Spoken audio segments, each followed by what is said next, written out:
के आसपास कहा गया है कि आप अपनी मांग का जो तरीका है, आप जो अपनी बातें रखने का जो तरीका है वो गर्दनी बाग में जाएं, अपना प्रदर्शन करना चाहते हैं प्रदर्शन करें, और उसके बाद एक जो समय होगी जो होने लायक होगा तो होगा, नहीं होने लायक होगा तो नहीं होगा। इसी कारण से ये लोग अलग अलग कार्यालय जा रहे हैं और उनको मिलवाने का प्रयास किया जाए, उसको डिस्पैच कराने का हम लोग प्रयास कर रहे हैं कि नियमित कार्रवाई करने का जो तरीका है, जो प्रक्रिया, उसी तरह कार्रवाई होती है। किसी का मांगने होने से जो होगी कानून वही होगा सकता है ना। नमस्कार, मैं हूं सिद्धि सिंह और आप देख रहे हैं फर्स्ट बिहार झारखंड। परिचारी कर्मचारी जो लगातार जदयू का घेराव कर रहे थे, उसके बाद आप पहुंचे आरजेडी कार्यालय और अपनी मांगों को लेकर के नेता प्रतिपक्ष तेजस्वी यादव से जो है लगातार अपनी मांग को लेकर के सक्रिय रूप से उनके सामने जो है प्रयास किए जा रहे थे। ऐसे में जदयू कार्यालय के बाद अब राजद कार्यालय का भी घेराव करने का भी बात किया जा रहा था। पुलिस प्रशासन लगातार जुड़ी हुई है और इसी संदर्भ में डीएसपी कृष्ण मुरारी प्रसाद ने अपनी बात रखी और उन्होंने कहा कि कार्यालय का घेराव करना उचित नहीं है, ये धरना स्थल नहीं है, धरना स्थल जाकर के इनको अपनी मांगों को रखनी चाहिए। इसी संदर्भ में उन्होंने ये भी कहा कि यदि इनकी मांग उचित होगी तो डेलीगेशन टीम अंदर गई हुई है, बातचीत के जरिए हल निकाला जाएगा और हल निकाल करके इनको यहाँ से हटना होगा, क्योंकि जो भी उचित कार्रवाई होगी पुलिस के द्वारा वो करी जाएगी, क्योंकि कार्यालय का घेराव करना ये कहीं से भी जो है सही नहीं है, उचित नहीं है, क्योंकि धरना स्थल बनाया गया है अपनी बातों को, अपनी मांगों को रखने के लिए। ये वहीं जाए और अपनी बात को सही प्रकार से सरकार के पास रखे या नेता प्रतिपक्ष तेजस्वी यादव से रखे। अब सुनिए क्या कुछ कहते हुए नजर आते हैं डीएसपी। इन लोग का जो मूल रूप से घेराव करने का मूल, इनका अस्थायी नियुक्ति के संबंध में मूल रूप से मांग है।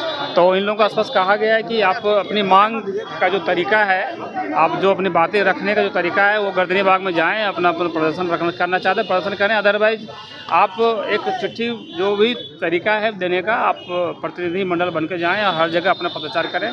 जो जेन्युइनली होगा डेफिनेटली उसका काम होगा। उसके बाद इन्होंने अड़े रहे कि नहीं हमारा पहले हम लोगों ने ऐसा कुछ किया है, उसके बाद हम लोगों की मांग नहीं सुनी जा रही है, अनावश्यक अनर्थ बातें कर रहे हैं ये लोग। तो इसी क्रम में हमने इनको कहा है कि आप अपने प्रतिनिधि मंडल को जहाँ पे भी आप चाहते हैं भेजना, तो हम अपने प्रतिनिधि मंडल को भेज देते हैं और अपनी बातें जो भी करना चाहते हैं वहाँ की जो भी कॉम्पिटेंट अथॉरिटी होंगे वो समझ लेंगे, सुन लेंगे, और उसके बाद एक जो समय होगी जो होने लायक होगा तो होगा, नहीं होने लायक होगा तो नहीं होगा। इसी कारण से ये लोग अलग अलग कार्यालय जा रहे हैं और उनको मिलवाने का प्रयास किया जाए, उसको डिस्पैच कराने का हम लोग प्रयास कर रहे हैं। डेलीगेशन मिलने की बात हो रही है, इनको क्या इन लोग तैयार नहीं है क्या मिलने के लिए? डेलीगेशन को एक जगह हम लोगों ने मिलवाए, पहले जेडीयू कार्यालय पे गए थे, जेडीयू कार्यालय में उनको डेलीगेशन को मिलाए, अभी आरजेडी कार्यालय आए हैं, आरजेडी कार्यालय में इनको डेलीगेशन को भेजा गया मिलाने के लिए। इसके बाद इनको हम लोगों ने पहले कहा था कि डिस्पर्स कर देंगे। अब डिस्पर्स इनको करने के लिए हम लोगों ने कहा है कि डिस्पर्स हो जाए, क्योंकि ये एरिया धरना स्थल नहीं है और नहीं यहाँ पर जमावड़ा अनावश्यक उसमें लगा सकते हैं, किसी भी तरह का यातायात बाधित नहीं कर सकते हैं। ये सब चीज़ें इन लोगों को पूर्ण रूप से कही गई है। फिर भी अगर आप चाहते हैं धरना देना या अपनी बात को अड़े रहना है मंगवाने के लिए, तो आप गर्दनी बाग में ऑलरेडी धरना स्थल है, वहाँ पर जा करके अपनी बातें को रख सकते हैं। वहाँ पर रुकने का भी जगह रहता है धरनार्थियों के लिए, उस तरह के उस मार्ग का उपयोग कर सकते हैं। सर, ये लोग मुख्य सचिव से मिले थे लेकिन नहीं सुना गया था, इसके बाद भी आरजेडी कार्यालय। देखिए, जो भी डेलीगेशंस है, जो भी आवेदन देने की जो प्रक्रिया है, उसकी नियमित कार्रवाई करने का जो तरीका है, जो प्रक्रिया, उसी तरह कार्रवाई होती है। किसी का मांगने होने से जो होगी कानून वही होगा सकता है ना। लगभग 2 घंटे हो चुके हैं सर, अभी भी हटने का नाम नहीं ले रहे हैं। हम लोग डिस्पर्स कराने का प्रयास कर रहे हैं, इनको बता रहे हैं कि यहाँ शांतिपूर्ण तरीके से डिस्पर्स हो जाए और जल्दी से हो भी जाएगा। ठीक है, thank you sir. Panorama group, जो सोचता है वो करता है। ये लो मुंह मीठा करो, आज मैंने अपना जॉब छोड़ दिया, अब हम पूर्णिया वापस जाएंगे। जॉब छोड़ दिया है? मतलब ये घर कैसे चलेगा, हम करेंगे क्या और माँ बाबूजी क्या बोलेंगे? इसलिए मैं एक और मिठाई का डब्बा लाया, अपने बिजनेस के लिए लोन अप्रूव हो गया। अरे लोन अप्रूव हो गया वो तो ठीक है, लेकिन पूर्णिया में हम रहेंगे कहाँ? अपना घर भी तो नहीं है वहाँ। इसलिए तो एक और मिठाई का डब्बा अलग से लाया हूँ।